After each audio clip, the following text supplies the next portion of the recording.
Welcome back to Canine Corner. You already met two very special members of this crew. Let's go see what the rest of the therapy dogs are doing. One patient at Providence Little Company of Mary summed up his experience with therapy dogs with a smile. One of the things you don't have time to do in a hospital is smile. They're all wonderful here, but they all have jobs to do. And with Hunter, you're just sort of off the beaten track for a few minutes. Dr. Roberts, one of the original founders of Providence Little Company of Mary, thinks therapy dogs bring a special touch to those who need it the most, and many others agree. Hello, we have a therapy dog here today to visit. Dogs of all sizes are trained to put smiles on the faces of patients. Some of them even have unique tricks. Now, I heard Kea does something very special. Yes, she does. She does the hula. She does, okay, hence the hula skirt and the lei, right? And the lei. So if you're ready, I'll have her do it. Hey, okay. Do the hula. And this is what she does for the patients, right? She does this for the patients. And then I make her sit. And then I tell her don't touch. And I try to put it on her foot for the first time. And then I leave it as long as I want until I say, okay. Now that's what I call talent. We even got to see her do it with a patient, and we definitely got a laugh or two. They even snap a quick photo during the visit, leaving a lasting memory. So having the hula dog in here today, does it like a calming? Very relaxing, just kind of having a special person come and visit.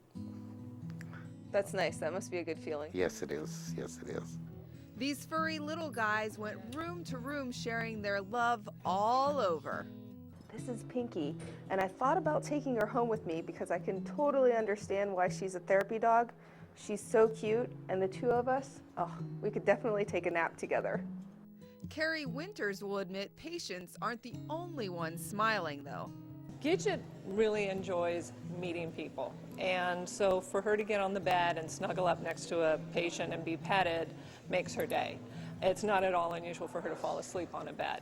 And if the patient's high energy, she'll be high energy, and if the patient's low energy, she'll be low energy. The interaction was incredible, and each and every dog brought different love and attention. I love coming to the hospital, and it sounds strange that you would love coming to the hospital, but the patients love it so much, and it's so much fun to interact with them and hear their stories and have them tell you about their dogs and to see immediate results. I visited with one patient, and we visited for a while, and as I was packing up to leave, she told me that when I came in the room, she had a migraine, and after visiting with Gidget, her migraine was gone. Such an amazing service that they provide people, and I have to say I had so much fun in there. It was really a delight seeing everybody smiling, all the big smiles. Yeah. So Sunny, you actually run Love on 4 Paws. Yes. Tell me a little bit about it. How did it get started? Okay, Love on 4 Paws actually got started by a lady who had an autistic daughter, and her daughter would not speak to humans, but she found that she would speak to her dogs. So what she got the idea of, maybe this would be a good idea, so she talked to the principal at her daughter's school. It was a specialized school, and said, hey, my daughter will talk to the dogs, but not me. Would you be willing to let me bring my dogs in and see if we can bring some of this out of the kids? And so they said, okay, fine. And that's how we got started. So we started with the specialized schools, then moved to hospitals. So that's how we got started. That's pretty cool. I mean, there's some times that I would rather talk to my dog than anybody else. I can totally understand. Yes. So the therapy program, how is this therapy program different than other programs that you might see out there?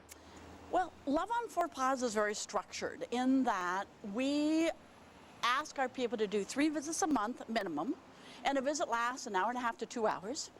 And there are other programs out there who you kind of go whenever you feel like it, or they might have a minimum of one a month or whatever. But we find that the people and the dogs keep up their skills better if they visit more frequently.